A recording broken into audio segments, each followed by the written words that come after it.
we will save as much time as possible. So first of all, let's welcome our distinguished guests, guest speakers.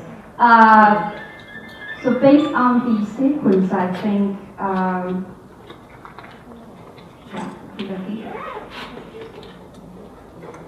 okay, so let's welcome Mr. Tao Ze, that he's the Vice President of China Foundation Center, and he's the co-founder of China Foundation Center and the very important Foundation Transparency Index.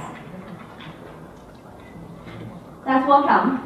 Thank you. Yeah, and actually, I think we will take 5 minutes to briefly introduce what China Foundation Center is doing. So, do you have the slides? Yeah. Yeah, the slides actually. I think it's after. Yeah, you want to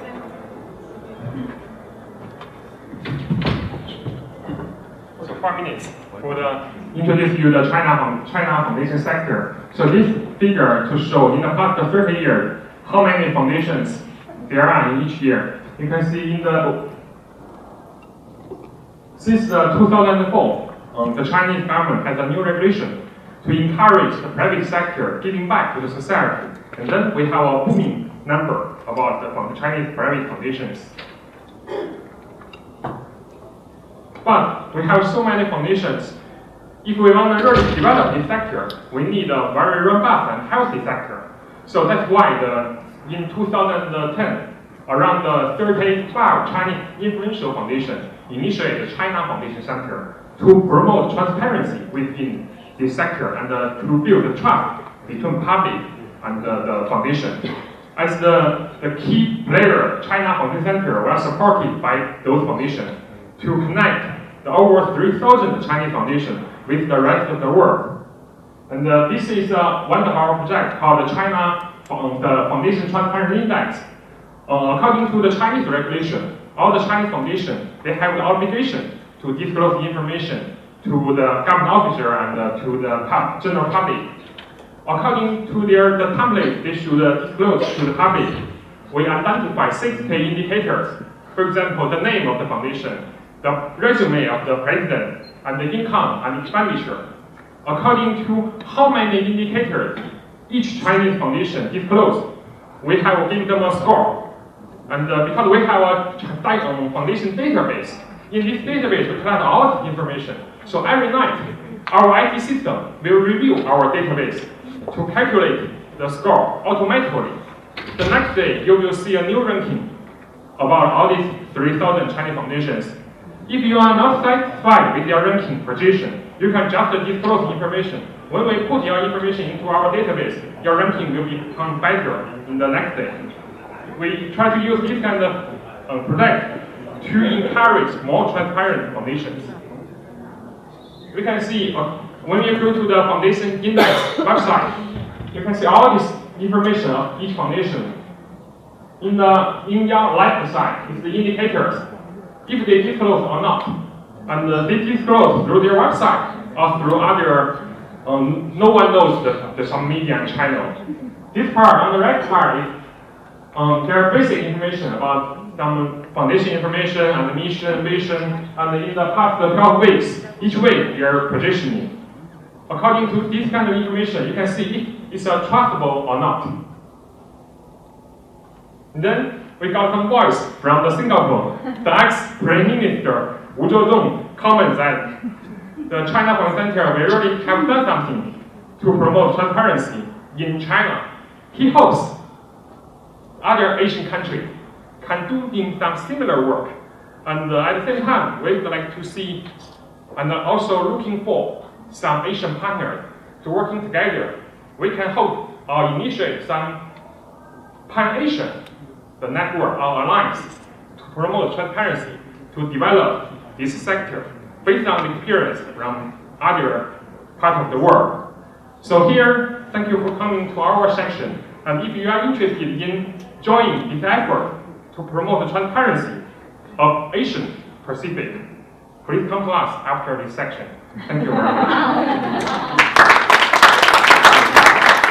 All the panelists are my old friends, but I think it's the first time in this year I got the chance to meet in person with most of them. So thanks to ADPN. And Tao Te is doing a very important job to promote transparency. And actually a little bit background about the foundation development in China. I think the first foundation in China was established in the middle, 1980s. And I still have to say, even among those, a little bit over 3,000 charity foundations in China, I think around 45% are still government-owned, or they're called gangos, government-initiated NGOs. So it's very important. And also, I think a lot of you also heard about the scandal about China Red Cross. But actually, I have to tell you, China Red Cross is not a charity foundation, and actually the Ministry of Civil Affairs cannot really supervise them because they are directly report to State Council or the People's Congress. So I'll introduce a little bit later about what's the picture in China about the philanthropy sector. Thank you. And also our second speaker is Ms. Xiao Rong. Yes, Ms. Xiao Rong is the China representative of Give to Asia that since 2003, well, it's already a decade that Ms. Xiao Rong, ever since it plays a crucial leadership role in providing strategic leadership in Give to Asia business development in China. That's welcome. Thank you.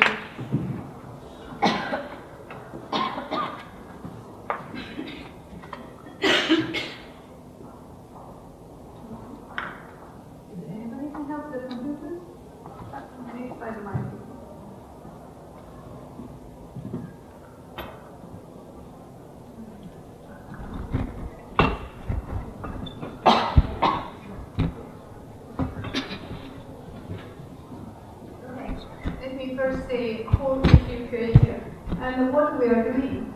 Give to Asia is a US-based 501c3 organization. We were thinking about ourselves as a social enterprise to provide service to our clients, donor clients, to facilitate them to realize their charity goal in Asian region, Asian countries.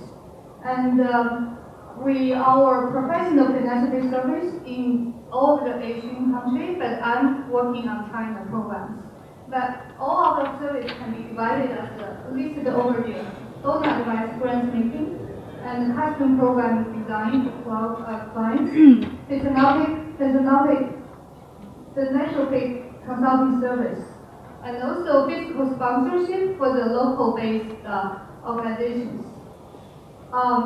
Focus fund. Focus fund means when there's an urgent need, Give to Asia will set up immediate relief fund to address that urgent needs or issues.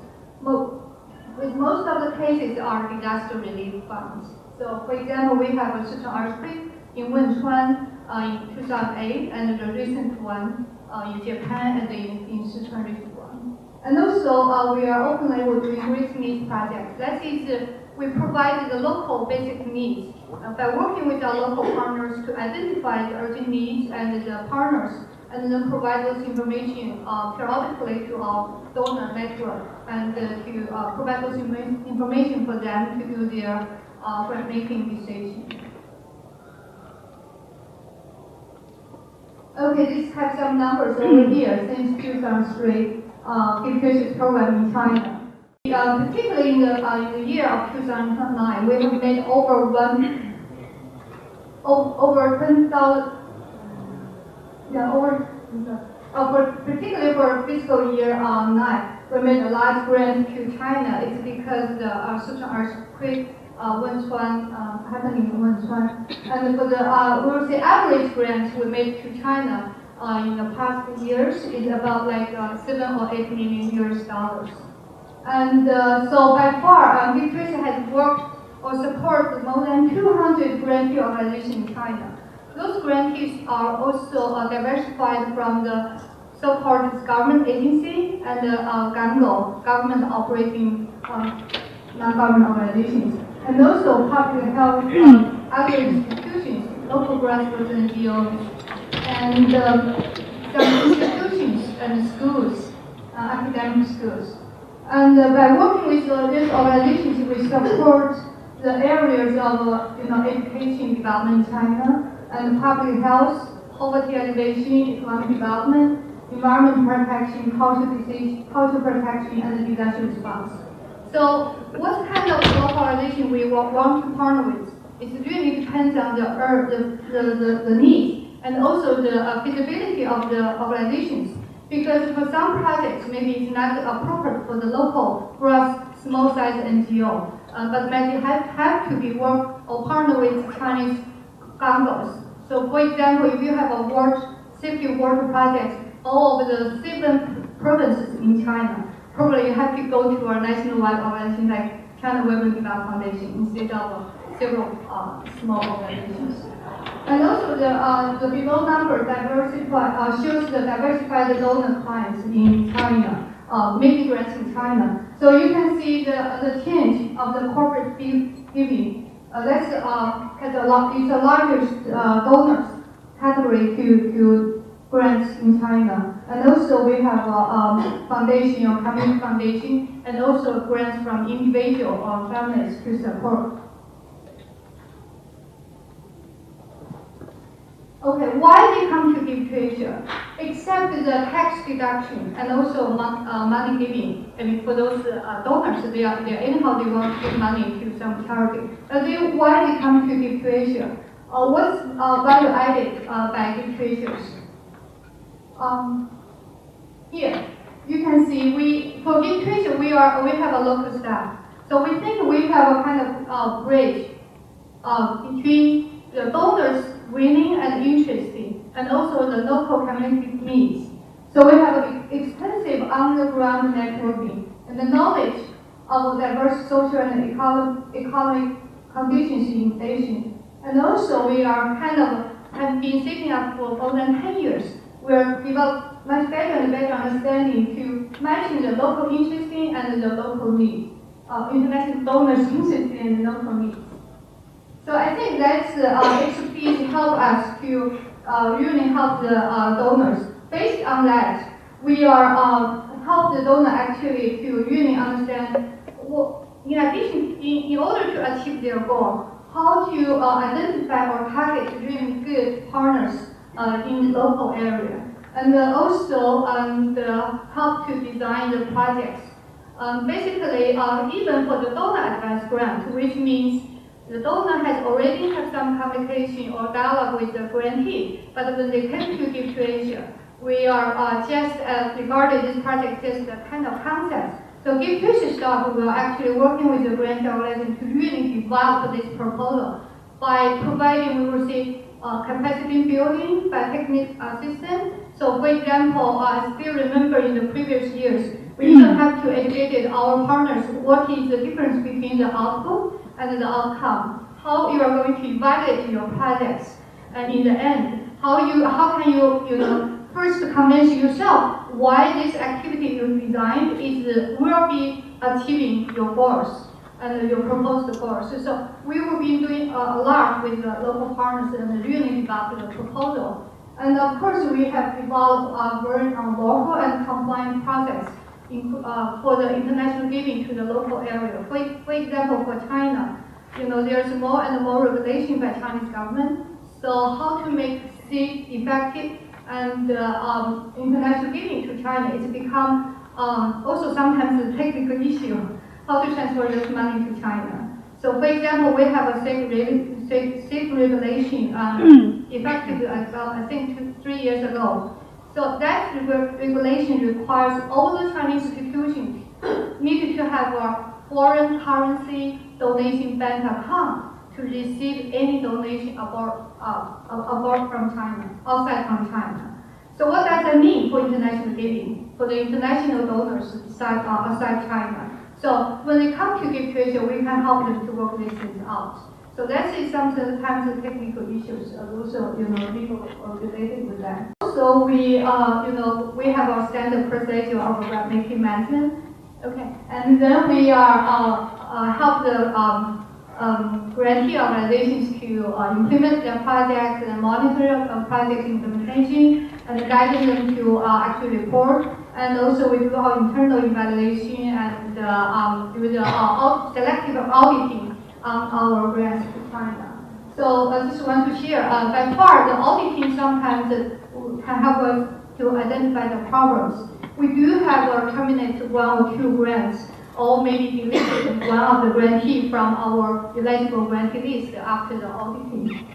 So looking forward, so situation will still actually based on observation of the Asian-China development. We will still focus on education, environment protection, and senior people in China, and also non-profit sector growth. Actually, we have been doing this. They have the number 2,700 Chinese Foundation. This number actually shows in the summer of 2002, July of 2012. When Gift started with the China Foundation Center to initiate a foundation training center project, that's the number of that foundation. So we were also invited to the capacity building for those emerging Chinese foundations. Okay, I think that's my yeah. Thank you.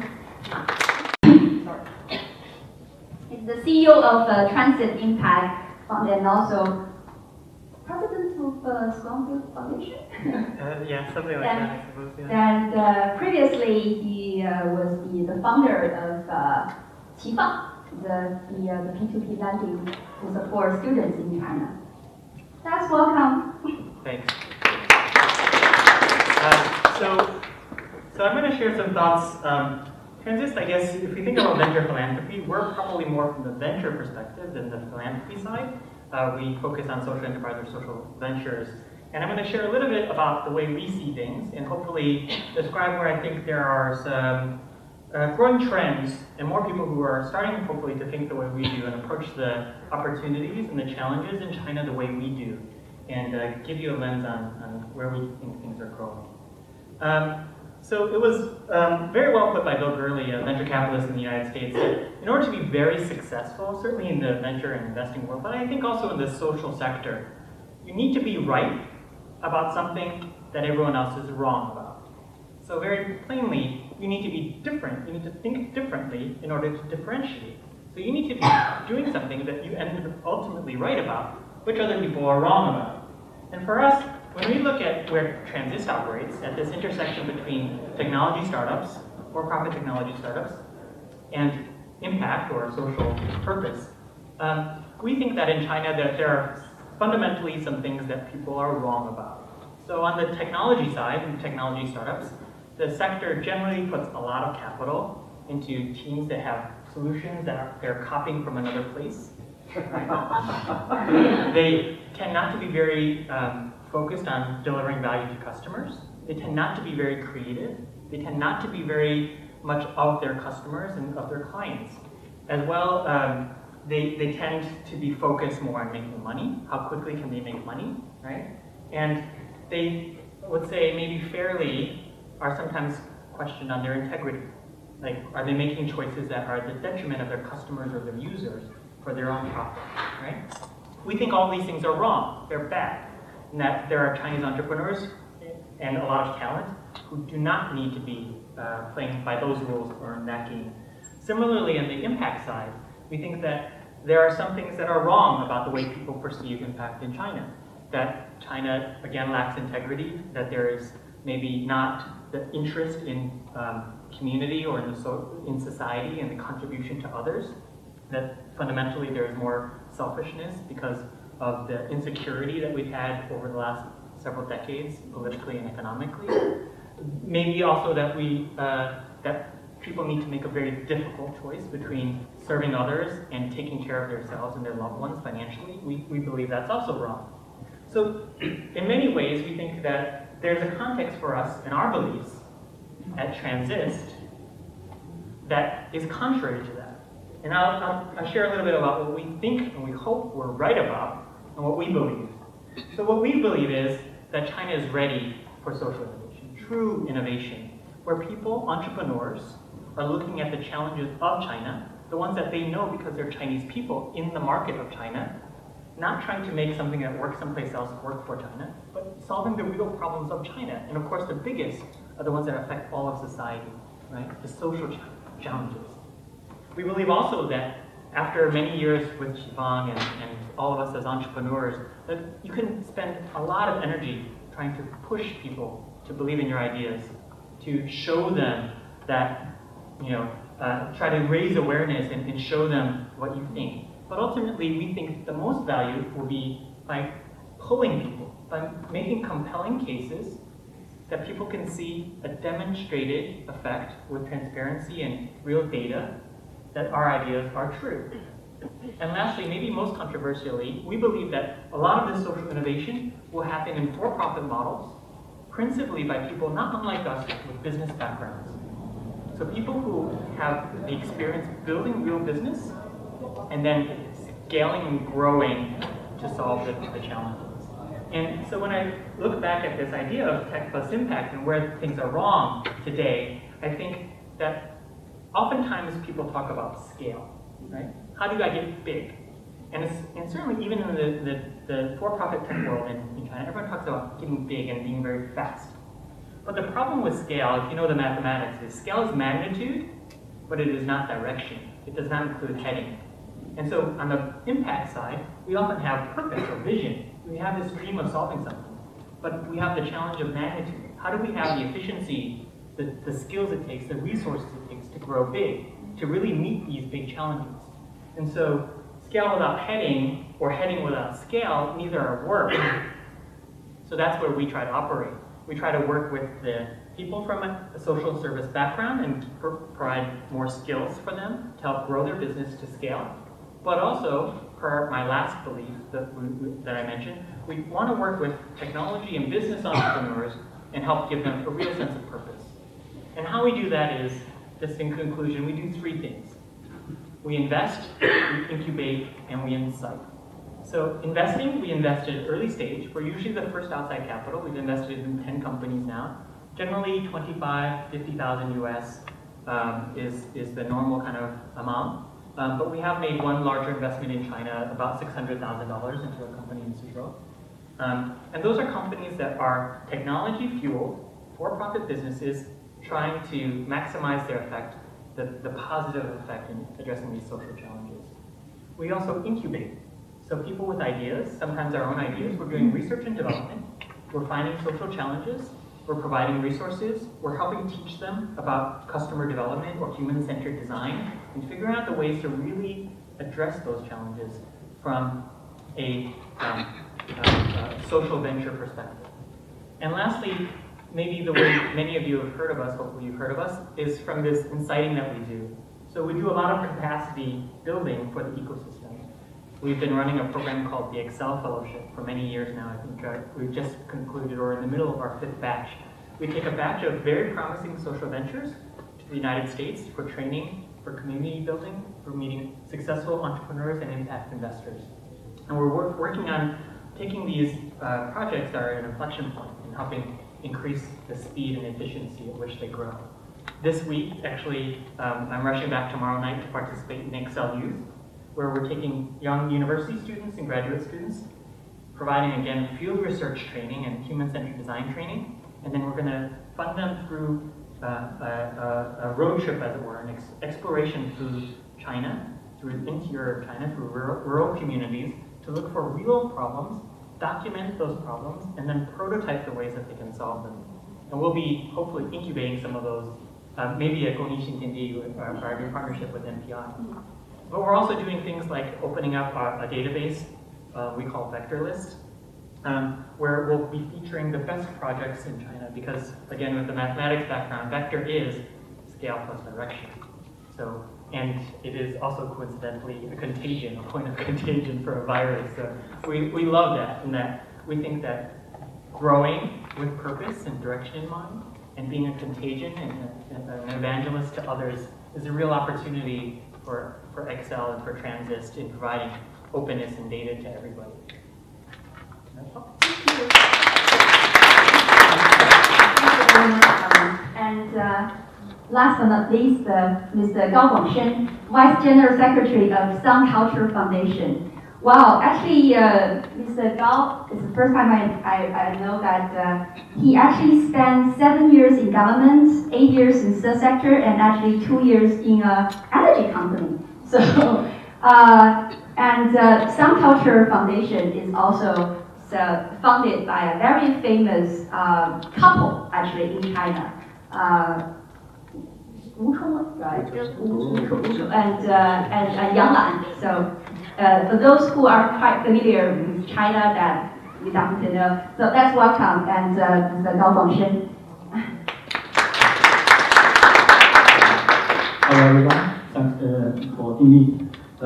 Sorry, I did not prepare a PPT. I just want to explain why we are here. As Dini mentioned, the Sun Culture Foundation is sort of a family foundation. And now the foundation has two initiatives. One is focused on donor education, another is for provide the opportunity of art education for underprivileged children.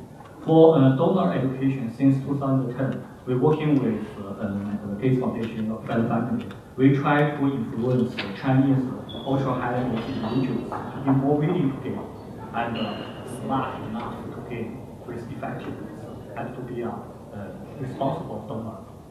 Based on our learning from our activities, we organized around 5 to 6, we call from space to significance Chinese philanthropist forum, and more than 170 ultra-high-net individuals participating in our activities. We realized something is special in China. For example, compare with top 100 richest people in America.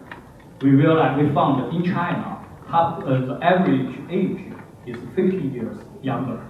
In China, the top 100 is around 51 years old, but in America, it's like 65, 66. And almost 100% of our Chinese top 100 is the first generation. But for the US counterparts, they are like the third, even fourth generation. And for the industry, most of 74% of our top 100 concentrate on real estate, which is quite unstable, especially easily to be influenced by government policy. So this gives us a hint that for Chinese super rich guys, they have different mindset to do the philanthropy.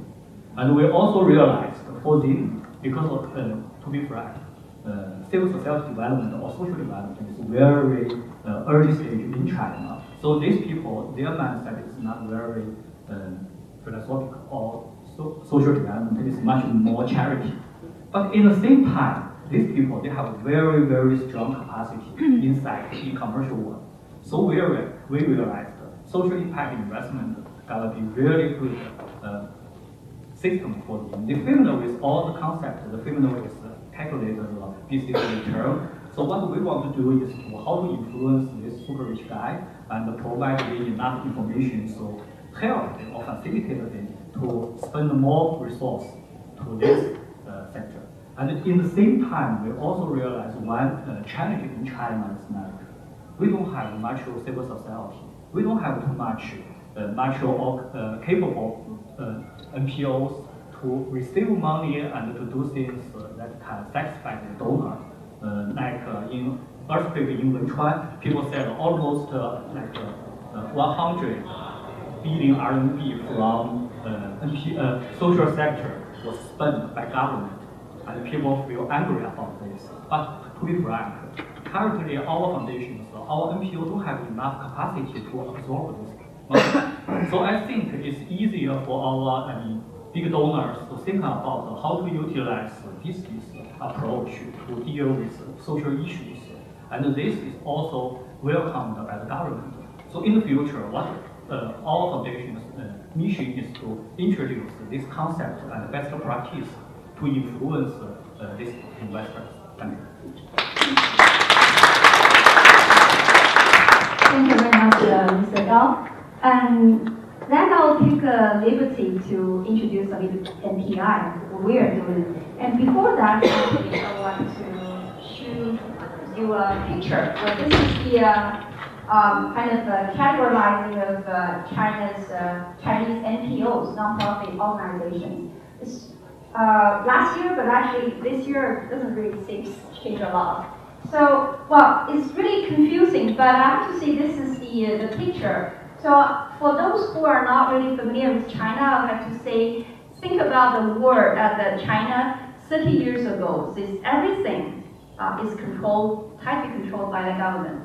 So start from like 30 years ago, China's been through the economic reform. So now the private sector is already accounting for more than 80% of GDP generated. But at the social sector, the financial sector, is not that the case. So you will see all the NGOs, but actually you will see a large group called the very strange name called People's Group. Actually, there's no equivalent English terminologies or similar organizations. Those actually have 8 million in number. So those are actually China Red Cross, and also about the Youth League, and about the Union, and all China's Women's Federation, all those organizations. So they're actually, the leader of those people's group are normally government officials, but the organization sometimes, especially when they working with or collaborating with international organizations, they will claim themselves their NGO or NPO. So sometimes they are also confused about their own identity. And also, there are a lot of like public institutions. They claim they're NPOs, but they are actually, for both those two types are directly funded by the government. And well, there's this is actually the emerging grassroots NGOs and also social enterprise. So since like most grassroots NGOs cannot register still as a nonprofit, so most of them are actually just registered as a company. So that's the whole picture. But definitely you have associations, but they are basically a lot of like mutually benefits society, like the trade association, chamber of commerce, and also some academic associations. So this is the overall picture. So I have to say, this is just a very tiny portion of Chinese NPOs are actually belongs to real NGOs and social enterprise. But I mean, we think, especially within this 2 to 3 years, we see a good trend. So here's about NPI. We established at the January of 2006, and our mission is to advance social innovation and cultivate social entrepreneurs in China. So the vision is really to build a enabling environment for all these social entrepreneurs in China. They can thrive. Right now we have about 150 full-time employees working in 10 different cities in China. And we actually, as our intermediary agencies, so we're collaborating with Calvin on the 公益新天地, that social innovation park he mentioned. So he's our tenants, but also our partners to cultivate more social entrepreneurs. And our link with CFC, China Foundation Center, is because NPI, about 3 years ago, we also initiated the Shanghai United Foundation. So we are also on your list, I believe. So thank you very much for that. And Ms. Xiaorong, Give to Asia, actually in the past few years been our donor, so we're grantee. And also I saw some Chinese NGOs are also part of the grantee portfolio with Give to Asia. And so that's our positioning. Let's see what we are doing. So we started, well, it's really hard to read, so maybe I'll just skip to the next slide. So that also a lot of work. So it's basically, you can see NPI now is becoming a cluster of several intermediary agencies. That red line is basically the different development stage of philanthropic sector, I mean those organizations, NGOs and social enterprise. So at really the very early forming stage, so we collaborated with several companies to do some competitions and also try to promote the concept of NGOs sector and social entrepreneurship to college students, to the broader general public, startup stage. So we have a nonprofit incubator. This program is to provide office spaces, capacity building programs, some seed funds to support those early stage NGOs and social enterprise. And also we have the we call enrichment community service platform, which is enable the NGOs and social enterprise to get access to the people in need. Why is that? Is because even the street level or every community in the past are tightly controlled by the government organs. So even for NGO with a big heart say, I would like to reach out to help people, but normally you can't really find that opportunity because you'll be blocked from the community. And we actually, because NPI, we established a good relationship with government agencies, so we provide that kind of opportunities for them to get access. And also, within past 4 years, we've been successful convinced several civil affairs bureaus in several cities to provide millions of US dollars funding to support the innovative projects done by grassroots NGOs and social enterprise. Well, and also, across all, we also have the Social Entrepreneur Magazine, which is the advocacy for social entrepreneurship and introducing case studies and the best practices abroad and also within China. And we also have the Social Entrepreneur Institute, which is provide capacity building program to them.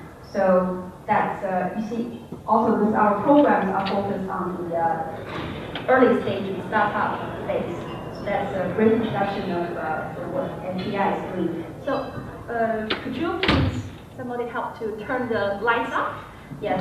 And then, well, it's already approaching 1 o'clock. So, well, maybe I'll just have a very quick round of questions to each of the panelists, and then I'll open to the audience to ask more questions about what's happening in China in terms of venture philanthropy and also the philanthropy sector.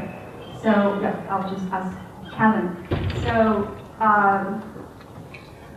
what's, in your point of view, what is the future of venture philanthropy movement in China, and does it always require, financial returns?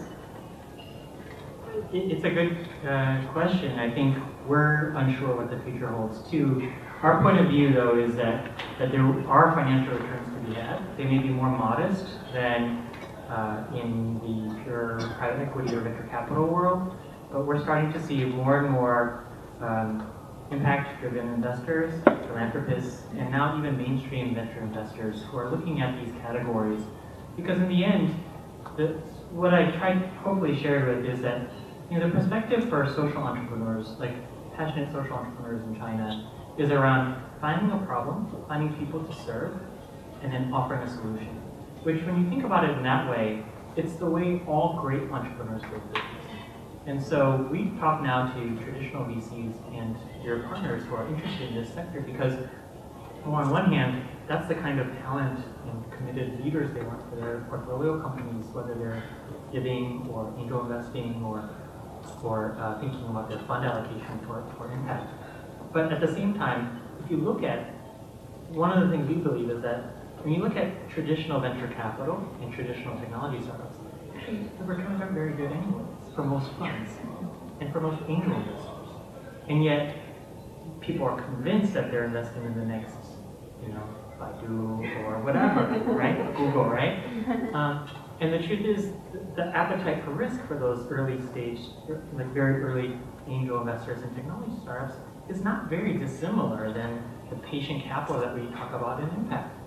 So we're trying to overlap and bring those communities together. We're, as I mentioned, talking to traditional private equity and venture capitalists, working with ADN. We translated a report into Chinese from the EDPA about, how can the traditional investor community understand the different models that work. And we're looking for partners to do Chinese case studies for that. We're going to do workshops and training for traditional media and traditional investors. So we think that returns are there, and we think that the engagement of a broader community is maybe what's going to be the immediate next step. Thank you very much. And the question for Tao is, how you're going to promote transparency in Asia? What's your next movements other than China? So the ADPN, the topic is about venture philanthropy. From our perspective, venture philanthropy is kind of very fancy thing, especially for the Asian country. It's a very popular and fancy topic. It's like building a lot of cool buildings, tall buildings. But we can imagine, if we want to build very good city with a lot of fancy buildings, we really need is very solid groundwork. What is the solid groundwork? Is transparency. With transparency, we have a trust at the infrastructure. Based on this transparent infrastructure, we can start building some venture philanthropy, social investment, and also encourage some social innovation. So right now, currently, it's kind of an opportunity, historical opportunity for the Asian country. Because we don't have such a long philanthropy history like Europe and the US. It's very hard for them to change the infrastructure. But for Asia, we're just in the starting point. We have the opportunity. We can spend some resource, some money, some human capital on laying on very solid, robust infrastructure to build a transparent bottom line. And then we can start working together to build our beautiful, ideal society and a city. Thank you. Thank you. Well, I'm pretty loud, so I just, well, as Xiaorong, so what's your perspective about like corporate givings in terms of promoting venture philanthropy? Okay, thank you. Before I answer your question, I first really want to thank Ding because I think that he has done a tremendous good job to summarize how complicated of China, non-profit sector in such a big country, China.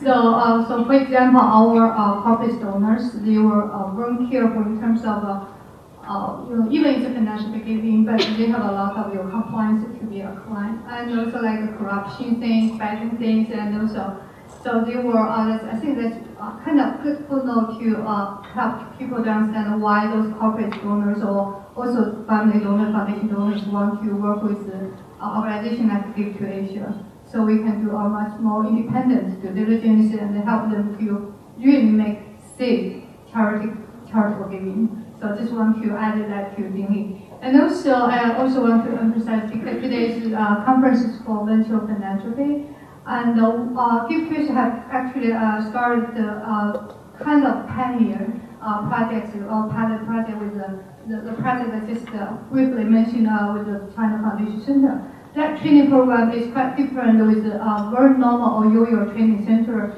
training program because both of ours target and commercial or business model. So we were probably you might not know, but for quite a long time, Chinese training program for this sector are all free, are all provided or funded by international organizations or domestic donors.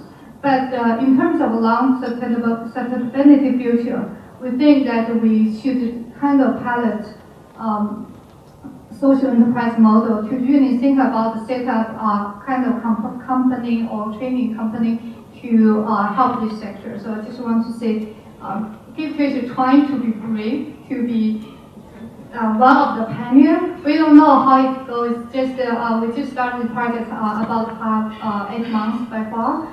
We were looking forward whether it will fail or success, but we will see.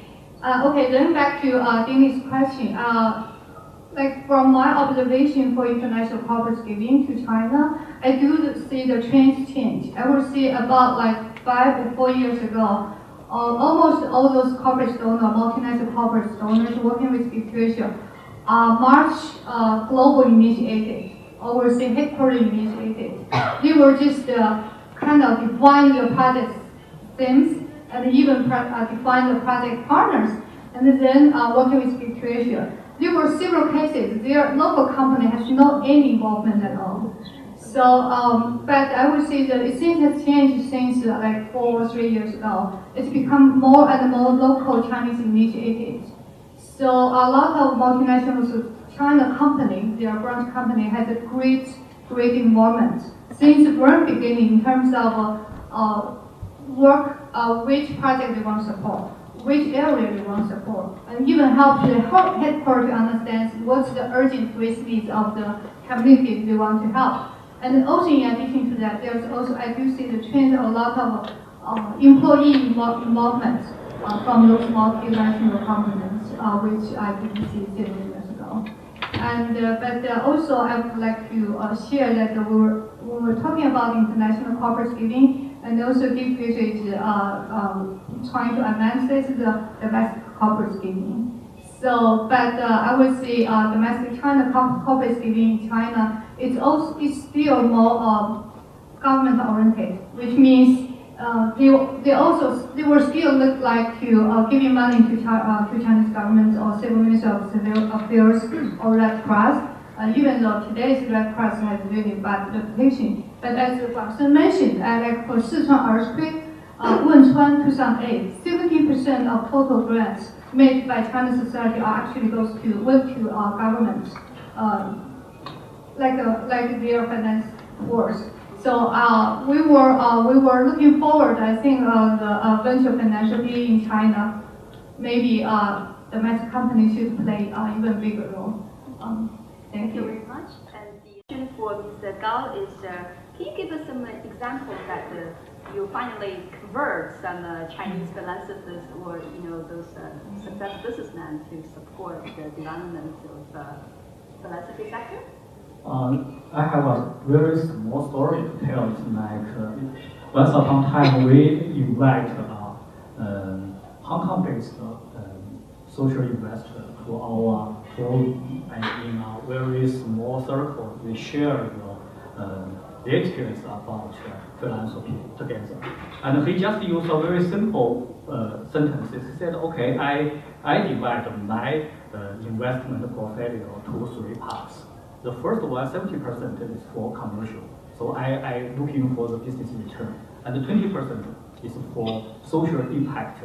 So I think about social, this is also a business return oriented, but I think about what's the impact to society. And eventually 10% like a donation to charity organization. This is very simple, but it really helps the people who are talking with me. Because normally in China, because people's awareness, media exposure, and government regulation, when people, especially very rich people, when they make donation, the cost is very complex. Maybe it's for family, maybe it's for business, maybe it's for social reputation. But when they heard about this, this is very simple.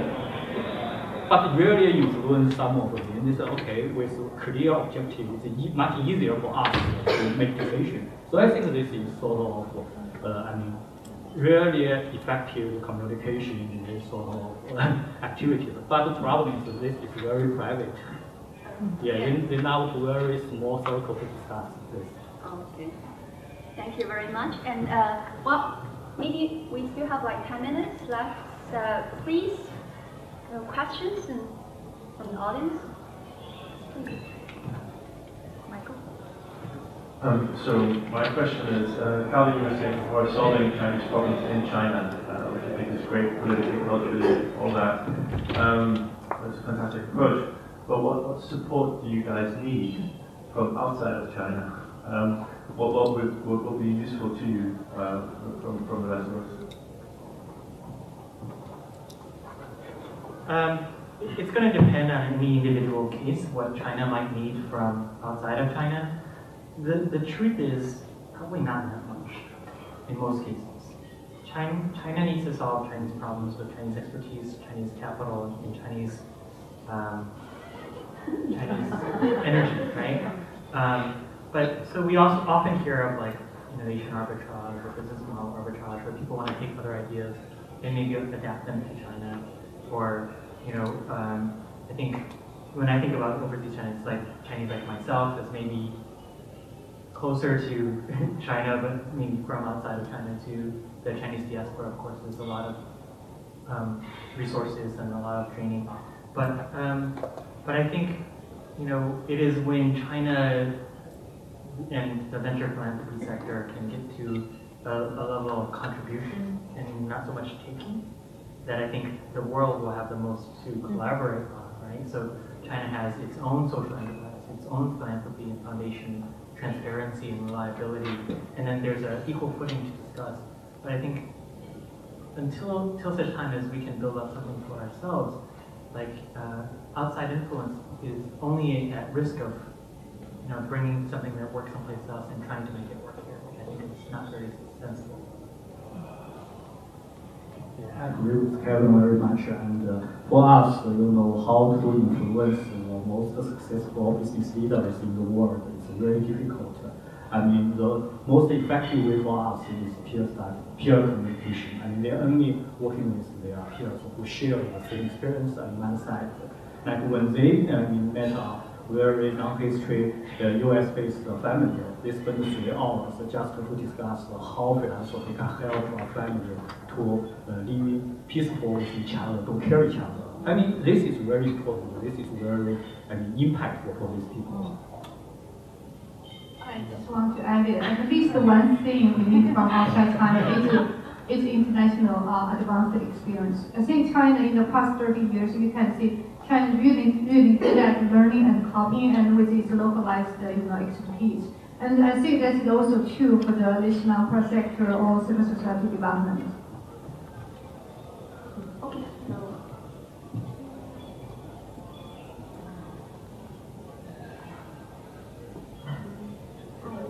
I would ask, in terms of access to resources for the nonprofit sector, and even for the social business sector, it seems that, you know, I know that there are over 3,000 registered foundations, but the vast majority are not grant-making organizations. They are pretty much run as nonprofits or operating foundations. So where should nonprofits and social businesses access the financial resources that they need?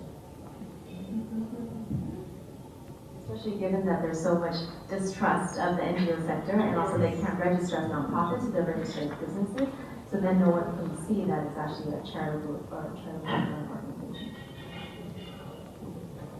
So, I answer this question. That's very important for most of you. First, you're right. Most of the Chinese foundations, they're operating foundations. They do fundraising and then operate by themselves. But in the past 5 years, we have more and more the rich family foundation and some rich businessman foundation. They start behaving like a grant-making foundation. So you can talk to them. For example, right now in this room, I can see at least you can come to the LGT Venture Grantee, the BMW Foundation. Here you can see Yanni from Narada Foundation. They have money. And if you want to meet more Chinese foundation who have money, you can come to the China Foundation office. We can give you more information. I just quickly say, yeah, it's true for most of the China local grants NGOs and peers, they used to get a lot of funds from international organizations.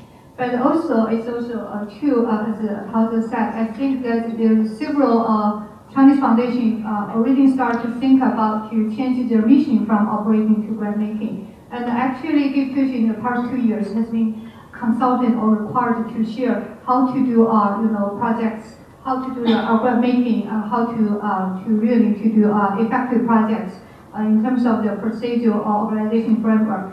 So I do think in the chance there will be some Chinese foundation realizing needs and change their role in this sector. Final two more, and we have to go to lunch.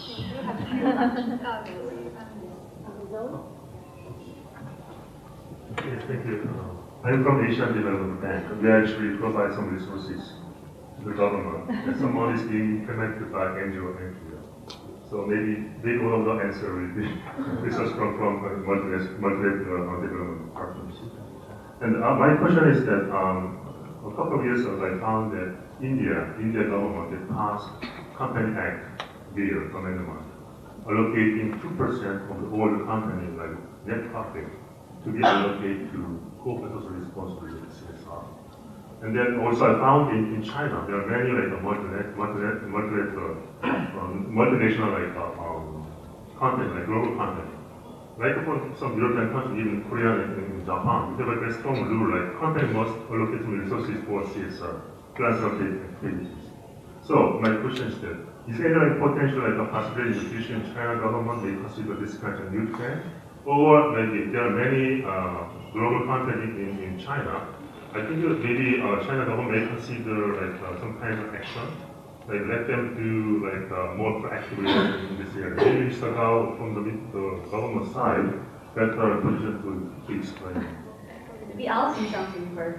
Well, actually, I'm a little worried about if Chinese government are launching this kind of regulation because, predominantly, currently, all the NPOs are government initiative, government. So if this kind of regulation is being enacted, I'm afraid that this really less and less money can flow into social enterprise and classic NGOs. So I'm actually a bit worried. And actually, in terms of the real practice of CSR, China actually is at the bottom of the world. So it's a long way to go. And if the Gao can. Yeah, I just want to share my observation and anticipation for the future. One is the government will encourage NPOs in China if this NPO is working for social service providing instead of the civil society advancing. This is one thing. This administration is quite conservative compared with since some 1 year ago. And another thing is I agree with Indeed, because the majority of our so-called NPO or foundations belong to government system. So if they have this sort of legal reform, and we hope, we're afraid this will strengthen the government power. Actually, my question is kind of the same thing I just proposed in the last seminar. Because when talking about the venture density, there's two important signs. The one is a lot of NGOs, grassroots are looking for the more support from diverse resource. And another side is like the cultural foundation and like the into Asia, a lot of the foundation or maybe entrepreneur or maybe the investment. Actually, you still can see in China there's a big gap between two sides. Always we can hear about the NGO is talking about they always don't understand us, And from the giving side, you're always talking about maybe they're not good enough for me to give out. Never when you're talking about the social return or maybe the financial return. Anyway, so when we think about the county is doing about the same, he focuses on how to help the NGO sides to help them to build their capacity.